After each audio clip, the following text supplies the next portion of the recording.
Hello, good morning students.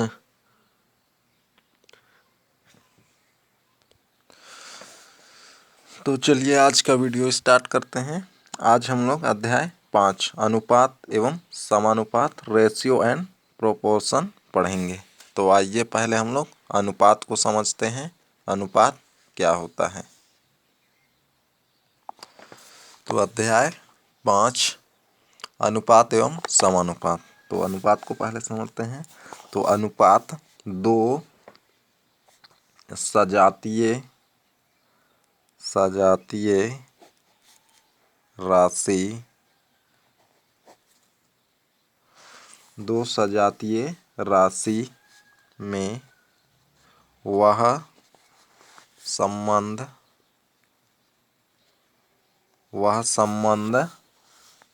जो यह बताता है कि एक राशि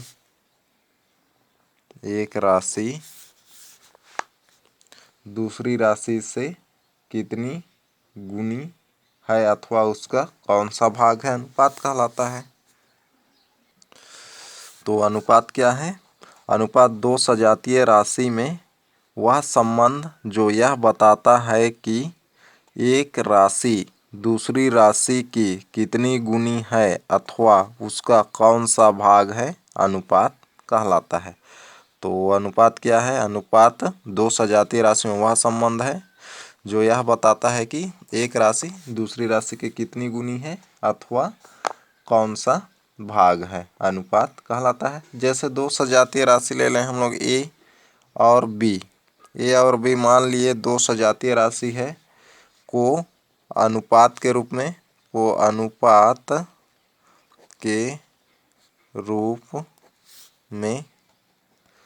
हम लोग ए अनुपात बी तो ऐसा लिखते हैं, या इसी को हम लोग क्या लिख सकते हैं, ए अपॉन बी। तो ये जो दो चिन्ह है डॉट का, तो इसको अनुपात कहते हैं। और अनुपात हटाते हैं तो क्या लगता है, अपॉन या बटे का चिन्ह। तो इसको हम लोग क्या पढ़ेंगे, ए अनुपात बी या ए अपॉन बी। तो ये समझ गए होंगे कि अनुपात क्या होता है। जिन दो राशियों की तुलना की जाती है उन्हें अनुपात पद कहते हैं। तो ये दो राशि ए और बी है, तो इस पर हम लोग क्या कर रहे हैं, तुलना कर रहे हैं। तो यह क्या हो जाएगा, अनुपात पद होगा, जिसमें ए प्रथम पद होगा और बी द्वितीय पद होगा, या इसको उत्तर पद भी कहते हैं। अनुपात क्या होता है, अनुपात सदैव सजातीय राशि पर निकाला जाता है या ज्ञात किया जाता है जब दो राशियों का अनुपात एक राशि को दूसरी राशि से भाग करके प्राप्त किया जा सकता है। जैसे यहाँ पर एक राशि ए है, दूसरी राशि बी है, जिसमें क्या कर रहे हैं, एक राशि यानी कि पहले राशि ए में क्या कर रहे हैं, बी को भाग करके भी प्राप्त करते हैं। तो ये समझ गए होंगे कि अनुपात क्या होता है। तो आइए अब आगे देखते हैं और आगे समझते हैं समानुपात। तो समानुपात क्या है, दो अनुपातों की समानता, दो अनुपातों की समानता को समानुपात कहते हैं। समानुपात कहते हैं। तो समानुपात क्या है, दो राशियों की समानता को समानुपात कहते हैं। तो ये जैसे मान लिए दो अनुपात, पहला अनुपात ए अनुपात बी है और दूसरा जो है अनुपात सी अनुपात डी है। तो ये हो गया दो, एक अनुपात ए अनुपात बी, दूसरा अनुपात सी अनुपात डी है। तो इन दोनों अनुपात के समानता यानी कि इक्वल में रहेंगे तो उसे क्या कहेंगे, समानुपात कहेंगे। जैसे ए अनुपात बी इज इक्वल टू सी अनुपात डी। तो ये समानता यानी कि इक्वल का चिन्ह, इसी को क्या लगा सकते हैं हम लोग, ए अनुपात बी। यहाँ पर इस तरीके से चार बिंदु रहेंगे तो इसी को क्या कहते हैं, समानुपात, सी अनुपात डी। तो क्या पढ़ेंगे, ए अनुपात बी समानुपात सी अनुपात डी। जब समानुपात हटाते हैं तो क्या लगता है, इक्वल का चिन्ह लगता है, और अनुपात हटाते हैं तो अपॉन का या बटे का चिन्ह लगता है। तो ये समझ गए होंगे कि समानुपात और अनुपात क्या होता है। तो आइए अब कुछ क्वेश्चंस करते हैं। जैसे यहाँ पर दिया गया है, इसको एक बार देख लेते हैं। जैसे अनुपात, हमें अपने दैनिक जीवन में कई जगह पर तुलना करने की आवश्यकता पड़ती है। यह तुलना बहुत बार अनुपात लेकर ही स्पष्ट हो पाती है। उदाहरण के लिए, अगर हमें कबड्डी खेलने वाले 3 टीमों ए, बी और सी के वर्ष भर के प्रदर्शनों की तुलना करनी है, तब यह हम कैसे कर पाएंगे।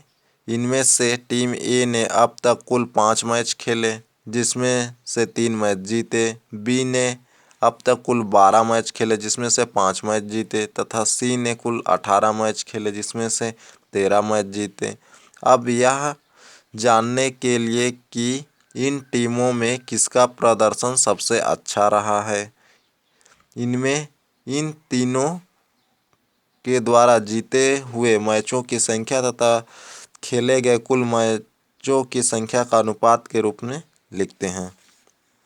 तो यहाँ टीम ए का प्रदर्शन अनुपात में निकाल रहे हैं। तो क्या है, 3:5। तो कुल कितने मैच खेले थे, ए ने 5 मैच खेले थे, जिसमें से कितने मैच जीते थे, 3 मैच। तो ये क्या हो गया, 3:5। तो इसी को हम लोग क्या लिख सकते हैं, 3/5। उसी तरीके से टीम बी का अनुपात निकालेंगे, प्रदर्शन का अनुपात। तो कुल 12 मैच खेले थे, जिसमें से 5 जीते थे। तो क्या हो गया, 5:12 या 5/12। उसी तरीके से टीम सी का प्रदर्शन अनुपात में कुल कितने मैच खेले थे, 18, जिसमें से 13 जीते थे। तो क्या है, 13/18। लेकिन इनके प्रदर्शन के अनुपातों को देखकर यह बता पाना संभव नहीं है कि किसका प्रदर्शन अच्छा है, क्योंकि प्रत्येक टीम द्वारा खेले गए मैचों और जीते हुए मैचों की संख्या अलग अलग है, जिसके कारण इनके हर असमान है। अतः हर समान करने पर, जब भिन्नों का तुलना करते हैं तो क्या करते हैं, हर समान करते हैं। तो यह क्या है, एक भिन्न ही है, जिसमें अंश है और हर है, अर्थात क्या है, भिन्न है। तो भिन्नों का बड़ा या छोटा या तुलना करने के लिए क्या करते हैं, हर समान करते हैं। तो यहाँ पर हर समान कर रहे हैं। तो टीम ए हर समान करने के लिए क्या करते हैं, सभी भिन्नों के हर का एलसीएम लेते हैं, और जो एलसीएम आता है वही समान हर होता है सभी भिन्न का। तो उस तरीके से यहाँ पर 5, 12 और 18 का एलसीएम लिए तो कितना आया है, 180 आया है।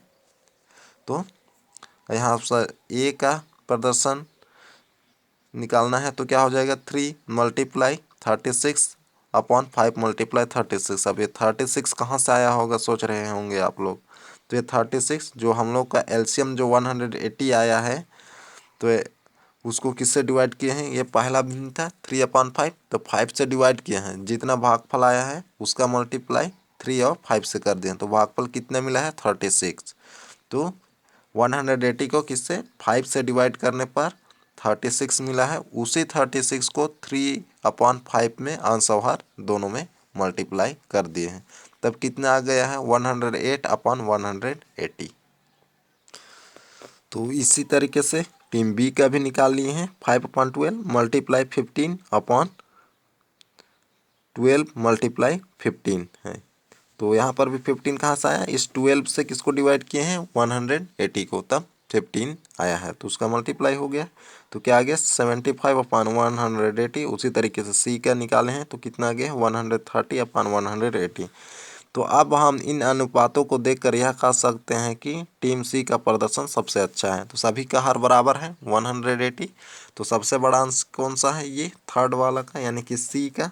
तो जिसका अंश बड़ा होता है वह बड़ा भिन्न होता है। तो यहाँ अच्छा कौन होगा, सी वाला का प्रदर्शन। तो ये हो जाएगा। तो इस तरीके से बनाना है, बन जाएगा। तो आइए अब देखते हैं आगे। तो ये पढ़ के देख लेंगे आप लोग। तो आगे देखते हैं हम लोग उदाहरण नंबर 1। उदाहरण नंबर 1 है, छत्तीसगढ़ राज्य की हॉकी टीम का राष्ट्रीय स्तर पर खेले गए मैचों का प्रदर्शन निम्नानुसार है। तो क्या है, छत्तीसगढ़ राज्य की हॉकी टीम का राष्ट्रीय स्तर पर खेले गए मैचों में प्रदर्शन निम्नानुसार है, जिसमें पहला है वर्ष 2016 में 12 मैच खेलकर 10 मैच जीते, और उसी तरीके से वर्ष 2015 में 10 मैच खेलकर 7 मैच जीते, 2014 में 11 मैच खेलकर 8 मैच जीते। इन तीनों वर्षों में टीम का प्रदर्शन किस वर्ष सबसे अच्छा रहा, कारण सहित बताइए। तो जैसे अभी हम लोग पीछे एग्जाम्पल में देखें उसी तरीके से बनाना है, तो आइए देखते हैं। छत्तीसगढ़ हॉकी टीम की राष्ट्रीय स्तर पर खेले गए मैचों में प्रदर्शन के आधार पर निष्कर्ष निकालने के लिए इन प्रदर्शनों के अनुपात में लिखते हैं, हुए प्रतिशत में बदलते हैं। तो अनुपात में लिखते हैं पहले।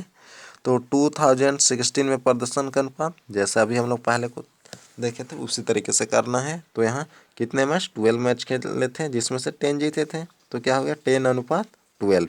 तो प्रतिशत में बदलते हैं तो क्या करते हैं 100 का मल्टीप्लाई होता है, तो 10/12 मल्टीप्लाई 100। तो इसको सरल कर दिए तो कितना आ गया 83.34%। उसी तरीके से 2015 का निकालने तो क्या हो जाएगा 10 मैच खेले थे 7 जीते थे, तो 7/10। तो प्रतिशत में बदलना है तो इसको 100 का मल्टीप्लाई कर देंगे इसमें, तो इसको क्या लिख दें 7/10 मल्टीप्लाई 100 ये प्रतिशत, तो 70%। अब उसी तरीके से 2014 का अनुपात 8/11 होगा, तो इसको प्रतिशत में बदल रहे हैं तो क्या हो जाएगा 8/11 मल्टीप्लाई 100% तो इज इक्वल टू कितना मिल गया 72.73%। तो अब यहाँ पर देखते हैं कि टीम का वर्ष 2016, 2015, 2014 में प्रदर्शन क्रमशः 83.34%, 70% व 72.73% है। अतः हम निष्कर्ष निकालते हैं कि पिछले 2 वर्षों की तुलना में 2016 में हॉकी टीम का प्रदर्शन ज़्यादा अच्छा रहा है। तो यहाँ पर देख रहे होंगे 2017 में सबसे ज़्यादा है कितना 83.34, तो इसमें सबसे अच्छा प्रदर्शन है। तो इस तरीके से बनाना है तो बन जाएगा। तो उसी तरीके से उदाहरण नंबर 2 आप लोग बना के देख लेंगे। तो आइए अब आगे देखते हैं। तो आगे देखते हैं उदाहरण नंबर 3। तो उदाहरण नंबर 3 है 2 समूह एक कार्य को क्रमशः 14 दिन व 21 दिनों में पूरा कर सकते हैं। यदि वे इस कार्य को एक साथ करते हैं तो कितने दिन में पूरा हो जाएगा। तो क्या बोल रहा है 2 समूह हैं जो एक कार्य को क्रमशः 14 दिन व 21 दिन में करते हैं। तो पहला जो समूह है कितने 14 दिन में, दूसरा समूह जो है 21 दिनों में पूरा कर सकते हैं। यदि वे इस कार्य को एक साथ करते हैं, तो एक कार्य था उसको अलग अलग क्रमशः 14 और 21 दिनों में कर सकते थे। और क्या बोल रहा है आगे, यदि वे इस कार्य को एक साथ करते हैं यानी कि दोनों समूह मिलकर करेंगे तो कितने दिन में पूरा हो जाएगा। तो ये हम लोग को ज्ञात करना है। तो आइए पहले समूह द्वारा 14 दिनों में किया गया कार्य इज इक्वल टू 1 होगा, एक कार्य है इसलिए 1 होगा। तो पहले समूह द्वारा 14 दिनों में किया गया कार्य इज इक्वल टू 1। तो पहले समूह द्वारा एक दिन में, तो ये 14 दिन का था एक कार्य, तो अब एक दिन का निकालेंगे तो एक दिन में किया गया कार्य इज इक्वल टू क्या हो जाएगा 1/14 होगा। अब इसी तरीके से दूसरे समूह का निकाल लेंगे। दूसरे समूह द्वारा 21 दिनों में किया गया कार्य इज इक्वल टू भी 1 होगा क्योंकि एक कार्य करते हैं। अब दूसरे समूह द्वारा एक दिन में किया गया कार्य, ये तो 21 दिनों में किया गया कार्य 1 था, अब 1 यानी कि एक दिनों में किया गया कार्य कितना हो जाएगा 1/21 हो जाएगा। तो ये इतना समझ गए। अब क्या है दोनों समूह द्वारा मिलकर, अब दोनों समूह द्वारा मिलकर एक दिन में किया गया कार्य, तो दोनों समूह के एक दिन का कार्य निकाल लिए हैं हम लोग। पहले समूह के एक दिन का कार्य कितना है 1/14, दूसरे समूह के एक दिन का कार्य 1/21 है। तो दोनों समूह ने मिलकर एक दिनों का कार्य, एक दिनों में किया गया कार्य इज इक्वल टू क्या कर देना पड़ेगा, दोनों को प्लस कर देना पड़ेगा। तो क्या हो जाएगा 1/14 प्लस 1/21 इज इक्वल टू क्या हो जाएगा, इसका एलसीएम लिए हैं, एलसीएम लेके प्लस किए हैं तो भिन्नों का प्लस करने तो आता है। तो 14 और 21 कैल्शियम लिए हैं, एलसीएम लिए तो कितना आ गया 42 आया है एलसीएम। अब इस 42 को किससे, पहला भिन्न कौन है 1/14, तो 14 से डिवाइड किए तो कितना आ गया है 3। तो 14 3 जा 42 होता है, तो जो भागफल 3 आया उसका मल्टीप्लाई 1 से हुआ तो कितना आ गया 3। और फिर दूसरे भिन्न से भाग देंगे तो कितना आ जाएगा 2 आएगा, और 2 का मल्टीप्लाई 1 से, तो यहाँ 3 आया था यहाँ 2 आया था, उसको प्लस कर दिए तो कितना आ गया 5। तो कितना आ गया 5/42, ये हो गया। अर्थात दोनों समूह मिलकर 5/42 कार्य पूरा करते हैं कितने दिन में, एक दिन में। तो ये हम लोग का कार्य है, अब ये दिन है, तो एक दिन का कार्य कितना है, एक दिन का कार्य 5/42 है। तो ये 42 दोनों समूह मिलकर 5/42 कार्य कितने दिन में कर रहे हैं, एक दिन में कर रहे हैं।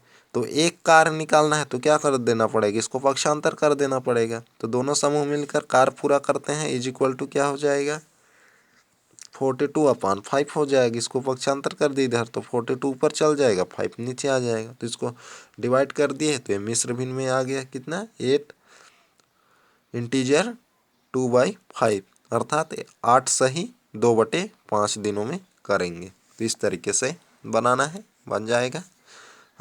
तो आइए अब प्रश्नावली स्टार्ट करते हैं। प्रश्नावली है 1।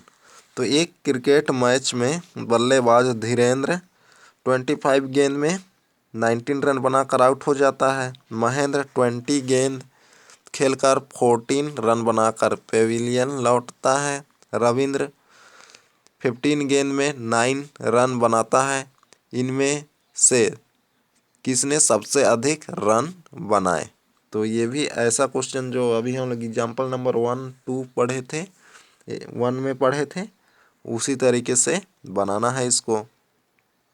तो यहाँ पर कितना गेंद खेला है 25 गेंद में 19 रन बनाए हैं 19, तो क्या हो जाएगा 19/25 किसका, बल्लेबाज धीरेन्द्र का। उसी तरीके से बल्लेबाज महेंद्र का क्या हो जाएगा 14/20, और रविंद्र का क्या हो जाएगा 9/15। फिर वहाँ से तुलना कर लेना है।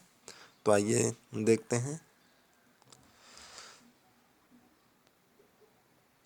तो प्रश्नावली 1, तो क्या करना पड़ेगा, उसके लिए हम लोग को एक सारणी बनाना पड़ेगा।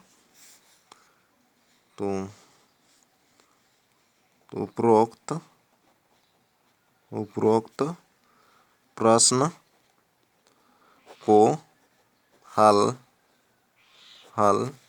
करने के लिए उपरोक्त प्रश्न को हल करने के लिए हम आंकड़ों का विश्लेषण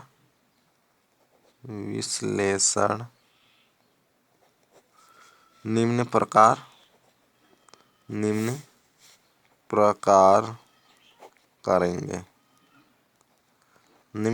करेंगे।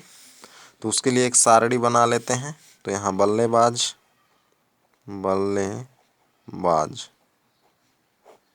बल्लेबाज यहाँ गेंद, रन, यहाँ पर प्रति गेंद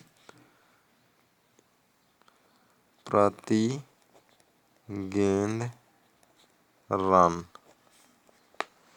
या इसी को हम लोग क्या लिख सकते हैं रन बटे गेंद।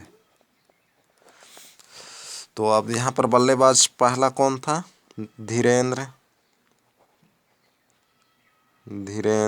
दूसरा बल्लेबाज महेंद्र, और तीसरा बल्लेबाज रविंद्र, ये था।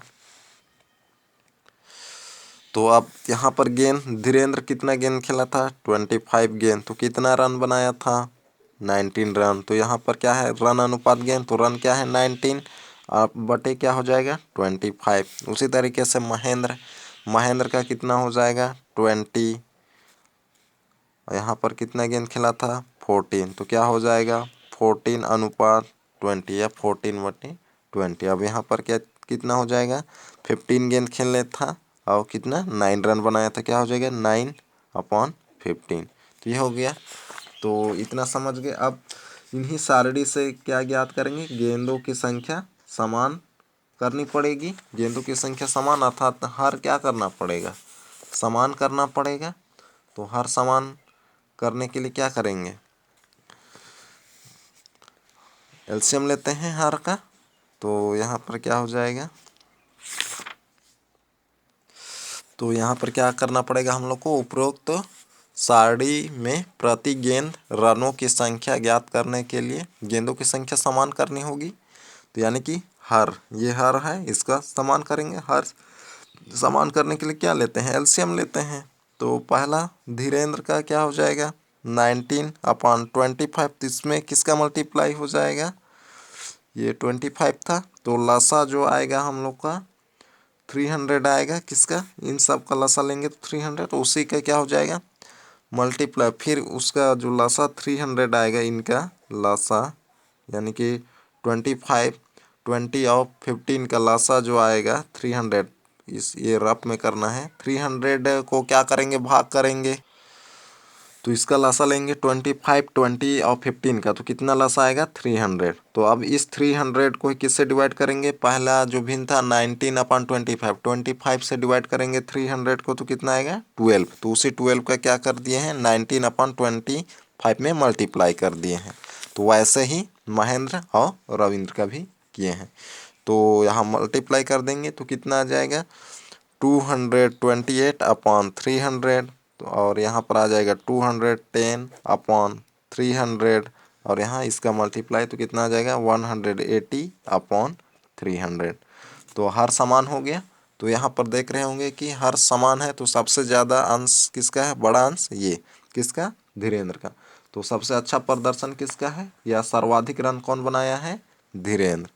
तो क्या लिखेंगे यहाँ पर, अतः सबसे अधिक रन धीरेन्द्र का होगा। तो ये हो जाएगा आंसर। तो इस तरीके से बनाना है। तो सभी ने यहाँ समान अनुपात किए, हर समान किए हैं, तो क्या हो गया 300। तो यहाँ सभी ने 300 गेंद खेले, तो उसमें से धीरेन्द्र ने सबसे ज़्यादा रन बनाए हैं। तो इस तरीके से बनाना है, बन जाएगा। तो आइए अब आगे देखते हैं अगला क्वेश्चन। अगला क्वेश्चन है क्वेश्चन नंबर 2।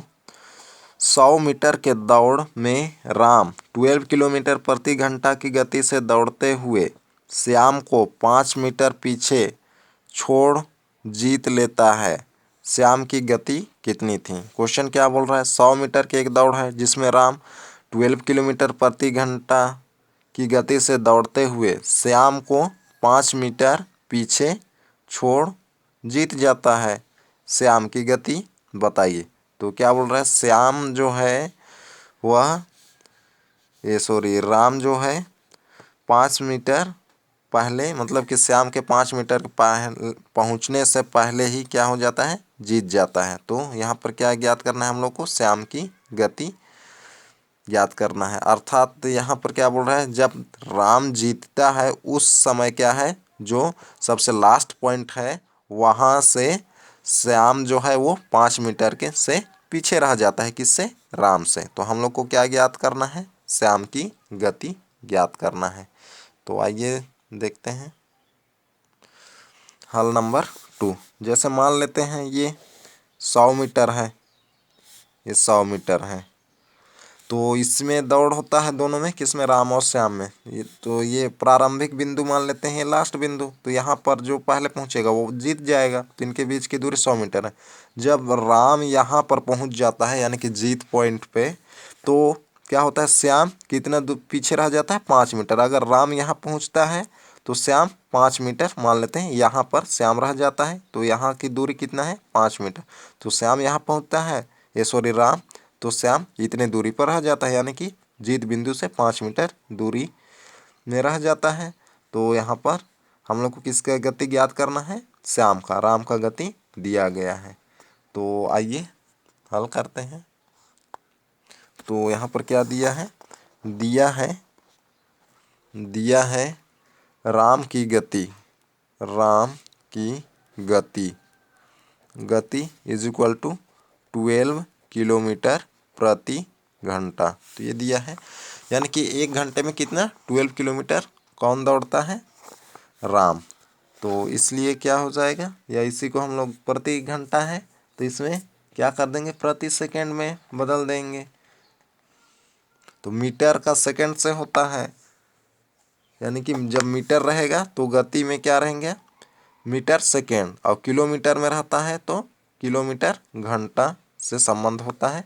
तो यहाँ क्या बोला था, 100 मीटर दिया था तो 12 किलोमीटर प्रति घंटा। तो क्या करना पड़ेगा, इसको दूरी जो है मीटर में दिया है और वहाँ पर हम लोग को गति जो है किलोमीटर प्रति घंटा, तो उसको क्या कर देना पड़ेगा, मीटर सेकेंड में चेंज कर देंगे गति को। तो ये हो जाएगा। तो उसके लिए क्या कर देंगे, इसमें 12 में 1000 का मल्टीप्लाई और नीचे 1 घंटा प्रति सेकंड, यहाँ पर प्रति आवर यानी कि प्रति घंटा है तो नीचे 1 घंटा होगा तो उसको सेकंड में, तो 1 घंटा में कितना होता है 3600 सेकंड, यानी कि 60। 1 घंटा में 60 मिनट, 60 मिनट, फिर 60 मिनट में कितने सेकंड होते हैं, 60 सेकंड। तो इसलिए ये 60 × 60, तो ये हो जाएगा मीटर प्रति सेकंड। ये हो गया। तो चली गई दूरी, चली गई दूरी, चली गई दूरी इज इक्वल टू कितना था, 100 मीटर था। तो आता है राम को लगा समय, राम को लगा समय, समय बराबर क्या होता है, दूरी बटे गति या चाल भी कहते हैं जिसको। तो अब इसमें रख देंगे, तो दूरी कितना था 100 मीटर और गति कितना था, ये है गति। तो इसको क्या कर देंगे, नीचे रख देंगे 12 × 1000 अपॉन 60 × 60। तो ये हो गया। तो बटे के नीचे फिर बटे है तो क्या हो जाता है, ये बदल जाता है। तो ये वाला कहाँ चल जाएगा, ऊपर। तो 60 × 60 अपॉन 12 × 1000 ये हो जाएगा। अब इसको सरल कर देंगे, तो इसको सरल कर देंगे तो क्या हो जाएगा, यहाँ से 2 जीरो, ये 2 जीरो कट गया, यहाँ से 1 जीरो, ये 1 जीरो कट गया, 6 1 जा 6, 6 2 जा 12, फिर 2 1 जा 2 और यहाँ पर 30। तो कितना आ गया 30 सेकेंड, 30 सेकेंड। तो 30 सेकेंड अर्थात कितना हो गया, ये 30 सेकेंड अर्थात आधा मिनट होगा, 1/2 मिनट, ये मिनट 1/2 मिनट होगा। तो राम को कितना समय लगता है, आधा मिनट लगता है। तो अब आगे, यानी कि 100 मीटर दौड़ पूरी करने में राम को कितना मिनट लगता है, आधा मिनट लगता है।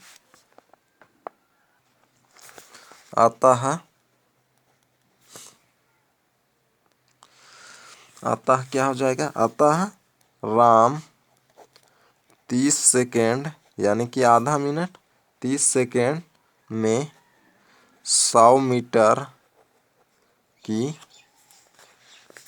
दौड़ पूरी कर जीतता है। क्या है, राम 30 सेकेंड में 100 मीटर की दौड़ पूरी कर जीत लेता है। ये हो गया। तो परंतु श्याम 5 मीटर पीछे रह जाता है, परंतु श्याम 5 मीटर पीछे रह जाता है। तो 5 मीटर पीछे रह जाता है अर्थात कितने मीटर में रह जाएगा, टोटल दूरी कितना है 100, तो 5 मीटर पीछे रहेगा अर्थात कितना 95 मीटर में रहेगा। तो जीत पॉइंट से कितना 5 मीटर पीछे था अर्थात 95 मीटर पर रहेगा जब राम जीतता है उस समय। तो अर्थात क्या हो जाएगा, अर्थात 100 - 5 इज इक्वल टू 95 मीटर की दूरी तय करता है कौन, श्याम। तो हो जाएगा। कौन श्याम पीछे रहता है 5 मीटर, तो कितना 95 मीटर दूरी कौन तय करता है, श्याम। कितने मिनट में, आधे मिनट में। तो लगा समय कितना हो जाएगा, तो यहाँ आता है क्या हो जाएगा, यहाँ आता है श्याम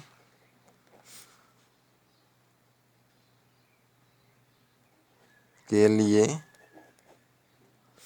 दूरी इज इक्वल टू कितना हो जाएगा, 95 मीटर है, 95 मीटर। और समय, समय कितना है 30 सेकेंड, अर्थात आधा मिनट ही है। तो इसलिए श्याम की गति इज इक्वल टू कितना हो जाएगा, दूर गति बराबर यानी कि चाल बराबर के दूरी बटे समय होता है। तो श्याम द्वारा चली गई दूरी कितना है 95, तो 95 अपॉन समय, समय कितना है 30 कितना मीटर प्रति सेकेंड, ये हो जाएगा। तो उसमें राम का किलोमीटर प्रति घंटा में था, तो यहाँ पर मीटर प्रति सेकंड आया है, तो इसको किलोमीटर प्रति घंटा में चेंज कर देते हैं। तो क्या हो जाएगा 95 यहाँ मीटर, तो यहाँ पर कितना हो जाएगा 60 मल्टीप्लाई 60 अपॉन क्या हो जाएगा 30 मल्टीप्लाई 1000, ये हो जाएगा। इसको चेंज कर दिए हैं, तो यहाँ से इसको आगे सरल कर देंगे। जब इसको आगे सरल कर देंगे तो क्या हो जाएगा 11.4 किलोमीटर प्रति घंटा।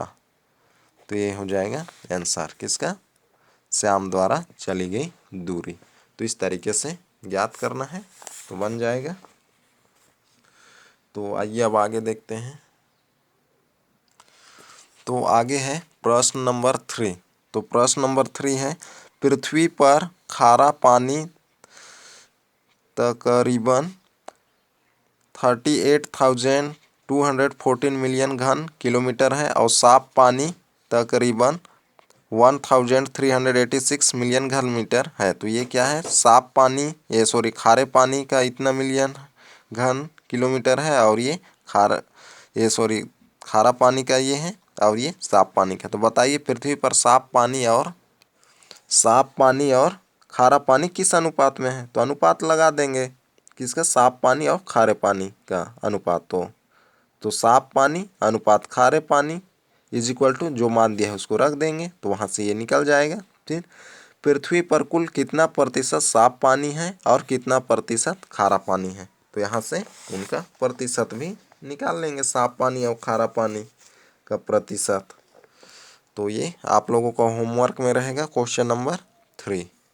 तो आज का क्लास यहीं तक, अगले क्लास में फिर मिलते हैं। Okay bye.